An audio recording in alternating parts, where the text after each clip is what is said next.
Boa noite, gente, bem-vindos.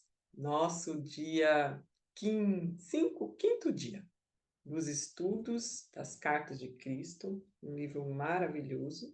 Nós estamos começando lendo de pouco a pouco, mas independente disso, vocês com o PDF podem ir seguindo a leitura à vontade, né? Nós já estamos para começar a nossa prece de hoje. Então, vou compartilhar aqui o momento em que a gente tem a prece, já para leitura.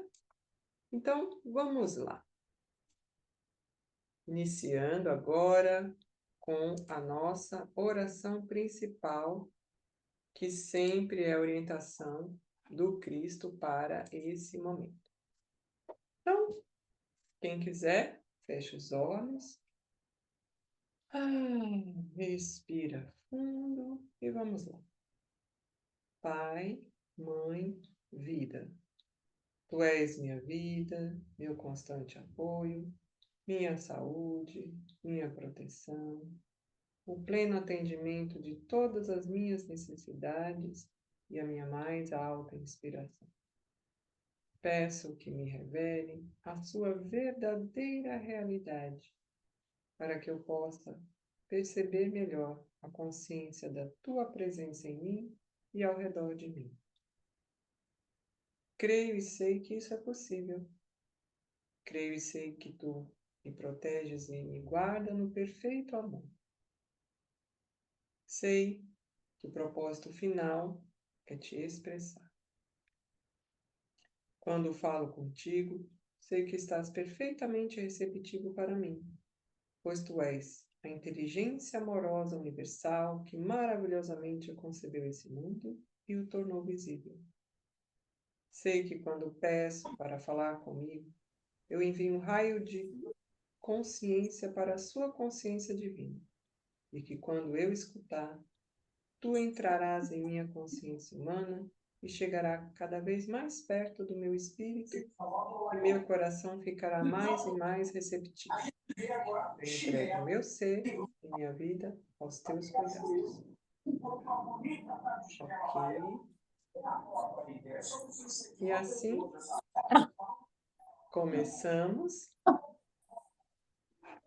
Começamos aqui com a nossa prece. Bem-vindo a todos que chegaram agora. E a nossa afirmação, né? A gente combinou também de estar fazendo a afirmação das cartas complementares, que em seguida a nossa meditação, tá bem? Então, a afirmação diária. Diariamente, deixa eu até compartilhar aqui, porque a gente vai estar lendo junto. Isso. Então, vamos lá. Vou ampliar aqui, para todo mundo ficar à vontade. Afirmação. Diariamente, eu abro meu coração e minha mente para a consciência divina superior, para que me ajude a dissolver todos os impulsos egoístas do ego. Diariamente, eu abro minha alma para receber a consciência divina, para me ajudar a construir uma nova era de amor e paz no mundo. No reino dos céus, apenas o amor divino, a consciência divina, a alegria, o bom humor e a beleza da autoexpressão serão sempre sublimemente manifestados. Em cada canto do mundo, a natureza florescerá exuberante, harmoniosamente, fornecendo frutas e alimento para cada pessoa na terra. Toda pessoa será alimentada, todos serão vestidos, todos serão elevados em espírito e todos manifestarão a consciência divina de todas as maneiras todos os dias. Eu ergo essa visão de felicidade para a consciência divina, onde ela será inflamada com a vida divina para a sua perfeita manifestação na Terra. Eu agradeço com amor a minha fonte, pois nesse mesmo momento tudo está começando a tomar forma no invisível. Obrigado, Pai. E assim nós vamos fazer agora o nosso momento meditativo. E assim, preparando os 2 minutinhos para meditar, que é justamente esvaziar a mente, o quanto a gente puder deixar só o vazio interior. Então, vamos começar. Se acomodem, fechem os olhos. Quem puder, né? Às vezes tem gente que está num ambiente com mais pessoas, mas aqui vai ficar gravado, pode fazer junto depois. Respira fundo 3 vezes. Enche bem o pulmão. Solta pela boca bem devagar.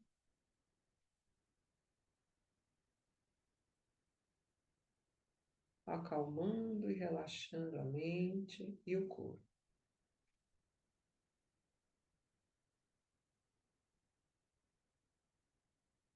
Isso. Depois das 3 respirações profundas, voltando à respiração normal, e vai só observando sua respiração. O ar que entra e sai. O olhar interno fica para o centro das sobrancelhas enquanto a gente medita. Presta atenção no seu corpo relaxado. Vamos conferindo aí os pés. Veja se seus pés estão relaxados, tornozelos, as pernas até os joelhos. Solta aí, rapidinho, perceba as coxas, quadril. Relaxa aí todo o abdômen, as costas. Isso, solta mais a região lombar. Agora vai para os ombros, solta os ombros, os braços, as mãos. Perceba aí seu pescoço. Isso, e relaxa seu rosto. Isso, todo o corpo já relaxado. Isso. E agora comecemos os 2 minutos de meditação olhando na parte interna, para o centro da sobrancelha. E fica assim, observando a sua respiração. E eu vou dar início aos nossos 2 minutos agora.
Isso, retornando, fazendo uma respiração bem profunda e agradável. Isso, para ir voltando da nossa meditação. Lembrando que a gente tem aqui Maria, que começou hoje a assistir ao vivo, e a gente faz a meditação para silenciar nossa mente, buscar essa conexão, que a oração fala, né? Que a gente possa ter consciência, né? A nossa consciência do divino em nós, e é o momento de silêncio que a gente consegue essa percepção em nós, um treino diário. Então, a gente faz, mas que a gente possa ir seguindo outros dias, todos os dias. O livro fala diariamente. E hoje, então, a gente já vai para a nossa leitura. Vou aqui na nossa página de hoje, para a gente começar. Página 26 do PDF, que nós já estamos em andamento da leitura. E o título é Necessidade Urgente de uma Visão Mais Elevada. Então, vou preparar aqui para compartilhar. Já cheguei aqui na página, vou compartilhar aqui, abrir mais, modo de leitura. Isso. Então, vamos lá. Necessidade urgente de uma visão mais elevada. Deve ser amplamente aceito que existe uma visão mais elevada e que é preciso esforçar-se para introduzi-la na vida diária. É somente alcançando essa visão mais elevada que o mundo físico será resgatado da total aniquilação. Sem essa visão, para si mesmo ou para o mundo, não pode haver evolução espiritual, nem se pode alcançar as coisas que mais se desejam.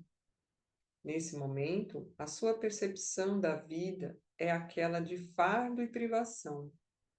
Essas crenças são retratadas e reforçadas de forma chocante pela televisão. Elas acabarão por trazer a miséria que você espera nunca conhecer. Portanto, para salvar você de sua própria insensatez, expressada por meio da mídia, a consciência humana deve ser rapidamente elevada para ver o que eu vi no deserto, a realidade do amor, por trás e no interior de toda a existência. Observe bem, quando essa grande verdade for percebida e bem acolhida, a realidade do amor começará a manifestar-se de várias formas em cada coisa viva e no meio ambiente em si. A experiência da abundância e felicidade reforçará a consciência da abundância e felicidade. E assim uma espiral espiritual de vida cada vez mais elevada e maravilhosa será colocada em movimento. Quando a verdadeira natureza do ser for completamente entendida, a humanidade avançará para o próximo degrau de evolução espiritual e porá em movimento uma nova e abençoada forma de esforço humano e de experiência pessoal. Para alcançar essas metas, a humanidade, primeiro, precisa obter discernimento sobre o que e quem é. Uma nova e importante questão já está se apresentando para a consciência das pessoas. Quem é você realmente? Por trás da fachada que apresenta ao mundo. O que é preciso para alguém ser autêntico? É essa a pergunta. Quem é você realmente? Quem é respondida em cada nível, que é respondida em cada nível do seu ser nessas páginas. E se você puder aceitar como guia para a sua vida cotidiana tudo o que eu compreendi durante a minha experiência de 6 semanas no deserto, você também finalmente se tornará íntegro e verdadeiro, assim como eu me tornei íntegro e verdadeiro antes de começar meu ministério de cura e de ensinamento. Uma vez que existem poucas pessoas no mundo que se consideram íntegras nesse momento, você seguramente reconhece que há uma necessidade urgente de que eu me introduza em sua mente para dirigir você até uma nova maneira de pensar e sentir. Essa mudança na consciência irá levá-lo à divina harmonia com a realidade e às melhores condições de vida e segurança. Para fazer esse trabalho de reconstrução em sua consciência, eu devo primeiro registrar em sua mente, e você deve aceitar que eu ensinei na Palestina muitas coisas que os homens ainda não estavam prontos para receber. É significativo que nunca tenha sido publicamente questionada a ausência de registros da minha juventude. Qual foi a verdadeira razão de tão importante omissão? É igualmente significativo que, embora eu tenha passado 6 semanas no deserto depois do meu batismo e tenha saído daquela experiência como mestre curador, nenhum escritor tenha tentado descrever o que realmente aconteceu durante aquele tempo. Apenas se disse que eu era tentado pelo demônio que estava entre as bestas e que os anjos estavam comigo. Não há a menor indicação do que aconteceu no deserto, que me permitiu voltar às cidades e aldeias, proclamando que o reino dos céus está em vocês, e falar nas sinagogas com tal autoridade que os anciãos judeus ficaram atônitos.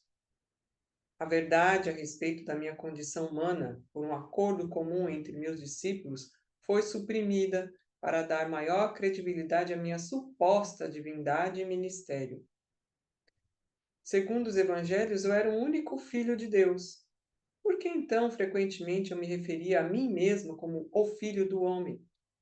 Fiz essas afirmações especificamente para confrontar as crenças predominantes a respeito da minha divindade e para gravar na mente das pessoas que eu tinha mesmo a origem física delas. Minha intenção era de que compreendessem que o que eu podia fazer, elas também poderiam, se tivessem o meu conhecimento e seguissem as minhas instruções para pensar e atuar acertadamente. Tantos mitos têm surgido a respeito da minha pessoa terrena e minha consciência espiritual, que já é tempo de livrar-se deles tão completamente quanto possível, uma vez que estão impedindo as pessoas de evoluir espiritualmente.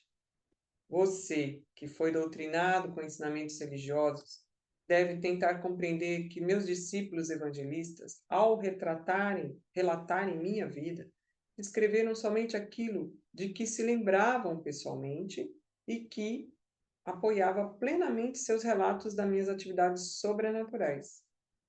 Eles também incluíram muitas coisas que outros disseram sobre mim durante os cerca de 30 anos que se seguiram à minha morte.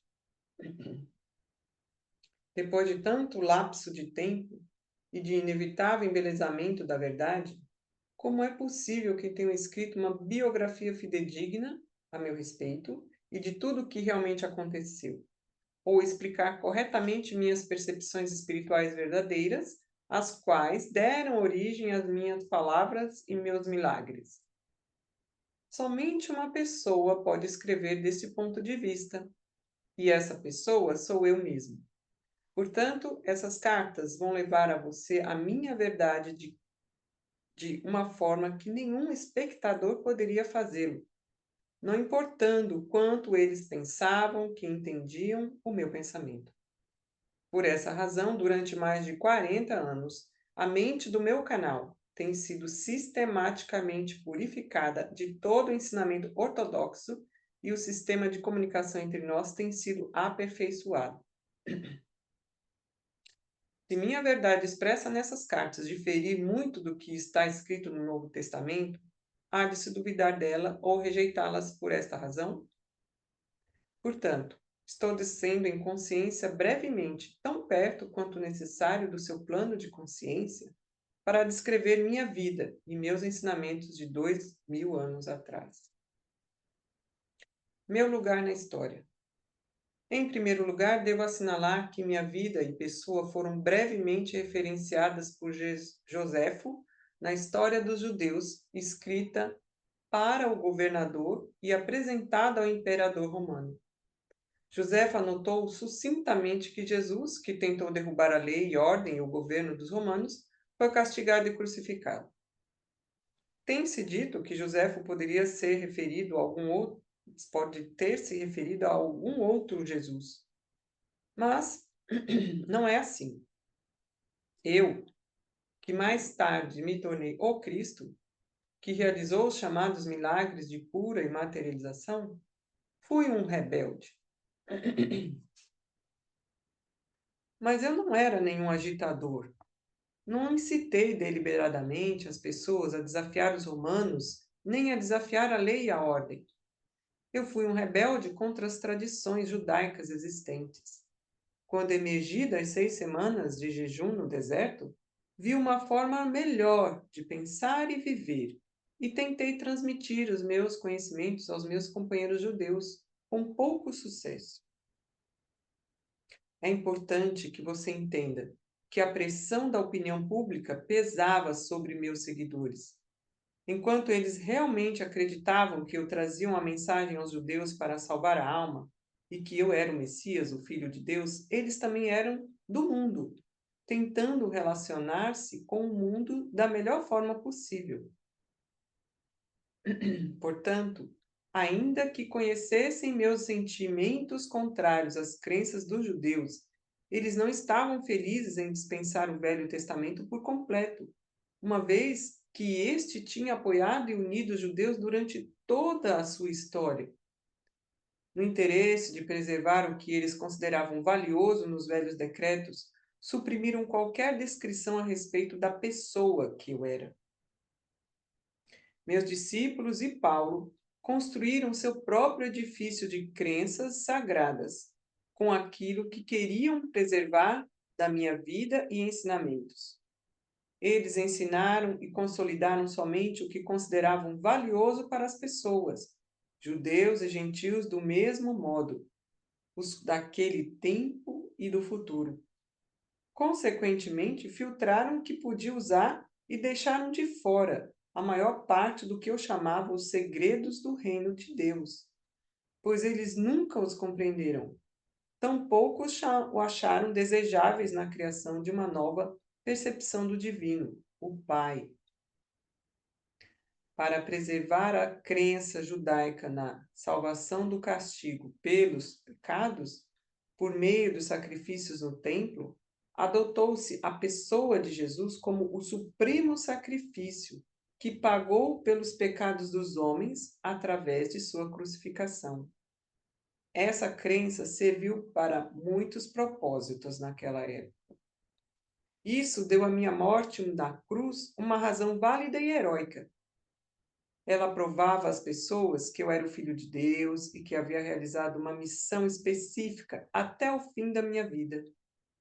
Essa crença também provou ser de grande consolo para os judeus quando seu templo foi destruído pelos romanos e levou a muitas conversões. Muitas seitas de judeus e gentios também não acreditavam em vida após a morte. Consequentemente, era altamente reconfortante escutar que Jesus Cristo havia superado a morte e mantido o seu corpo. Para muitas ideologias humanas daquele tempo, a vida era possível sem um corpo. Portanto, a vida não era possível sem um corpo. Portanto, vida após a morte somente poderia significar ressurreição do corpo.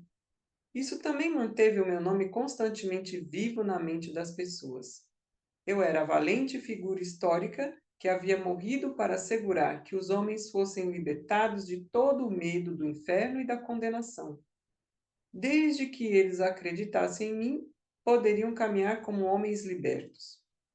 É somente porque meu nome se manteve vivo até hoje que eu posso vir agora até você para oferecer-lhe a verdade que eu queria muito compartilhar com as pessoas há 2000 anos.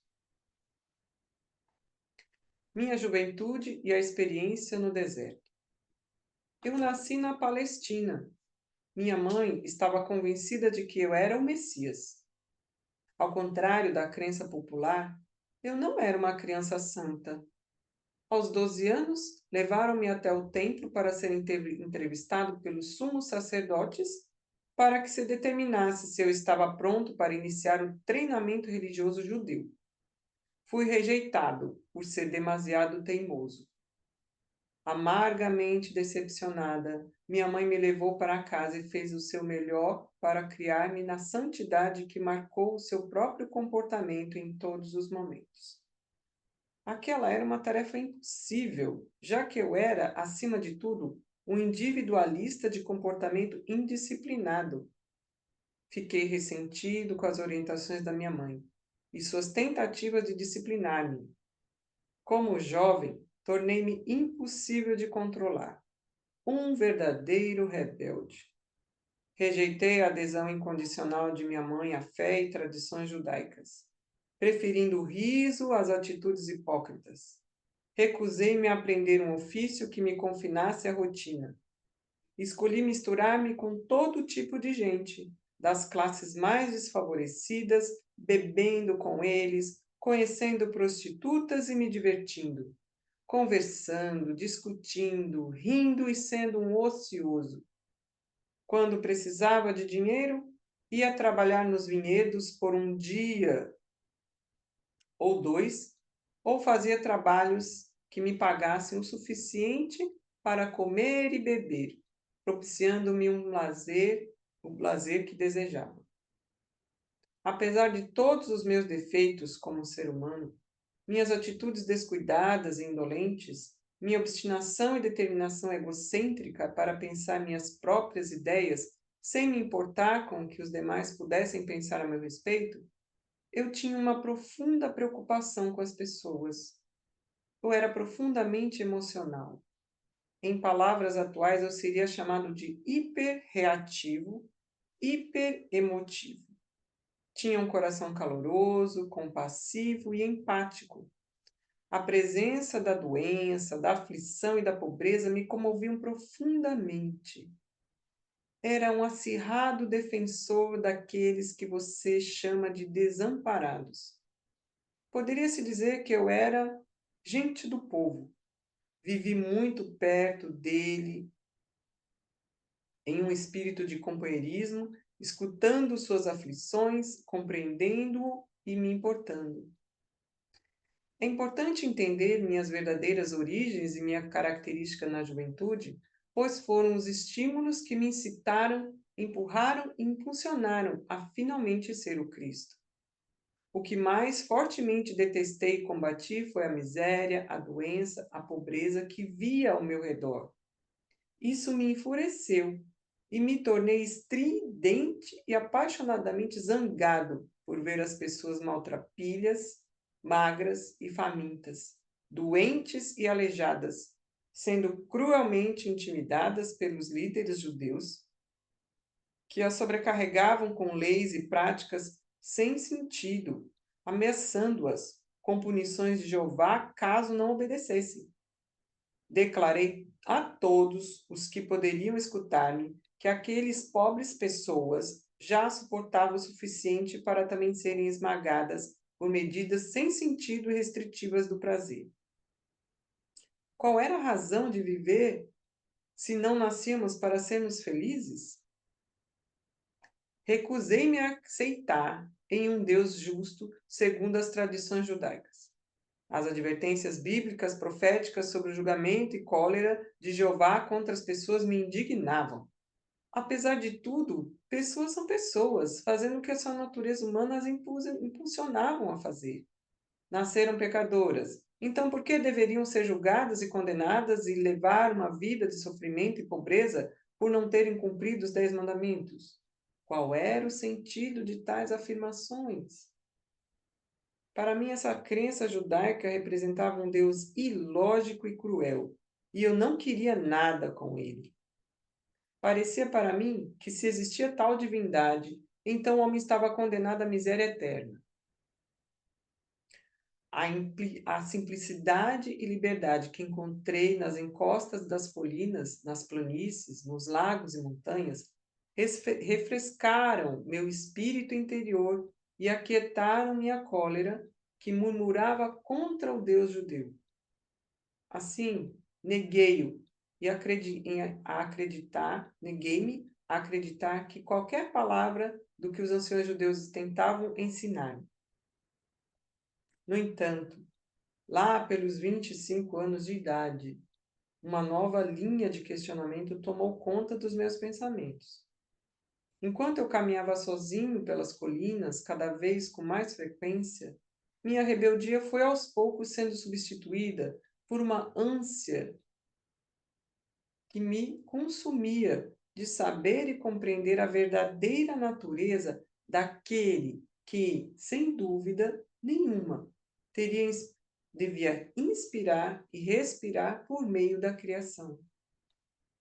Revisei meu estilo de vida e percebi quanto sofrimento minhas ações haviam causado à minha mãe e a muitas outras pessoas. Embora eu sentisse profunda compaixão pelos fracos e sofredores, minha natureza rebelde havia me levado a um comportamento egoísta e sem consideração para com minha família. O amor subjacente por eles brotou em mim e me percebi igualmente rebelde contra o meu comportamento anterior. Escutei falar de João Batista e do trabalho que fazia entre os judeus que vinham até mesmo de Jerusalém para ouvir suas palavras. Decidi visitá-lo para que ele me batizasse. A caminho do Rio Jordão, senti-me muito entusiasmado com a possibilidade de ser batizado e começar uma vida nova. Eu sabia que, apesar do meu emocionalismo indisciplinado, também tinha nascido com uma inteligência aguçada e com um dom para o debate inteligente e persuasivo, o qual eu tinha usado caprichosamente e de forma negativa, levando as pessoas a desenfreadas discussões. Eu havia jogado fora o meu talento em troca de uma vida de egoísmo, preguiça e prazer. Como resultado, havia perdido todo o respeito dos demais e nem eu mesmo me respeitava mais. Pela primeira vez, isso me pareceu intolerável. Ocorreu-me que no futuro eu poderia e deveria empenhar meus dons naturais para um melhor uso. Ao invés de apenas ficar fazendo barulho, talvez eu pudesse encontrar um caminho para aliviar a carga daqueles de quem eu tanto me compadecia. Até então, eu não havia sido útil para ninguém. E aqui vamos parar para a semana que vem. Uma passagem linda desse livro, Jesus falando da sua infância, adolescência, e o que o levou ao batismo. Então, assim, uma pessoa normal, lógico, com habilidades e dons, ele tinha uma missão, mas ele foi um ser humano normal, né? Isso, ele explica muito bem que essa divindade foi uma coisa que acharam melhor que fosse assim, deixaram que essa imagem fosse passada e até hoje, é por isso que até hoje, então, o nome dele ficou ao longo do tempo. Então, tudo foi como tinha que ser, e agora a gente entra no momento do batismo, na semana que vem, o que aconteceu lá. E a partir daí ele discorre o seu aprendizado no deserto, que é a grande virada de chave desse livro, e que ele vai aumentando a complexidade, e aí é que a gente entende o porquê desse livro, né? Então, eu sei que a gente vai curtir demais, vamos continuando nossos estudos, e vamos encerrar por aqui. Eu deixo aqui o nosso vídeo gravado no YouTube, mas vocês aqui da live não precisam sair, não. A gente fica mais um pouquinho para um momento de conversa nosso mesmo. Então, até semana que vem, para quem vai ver no gravado.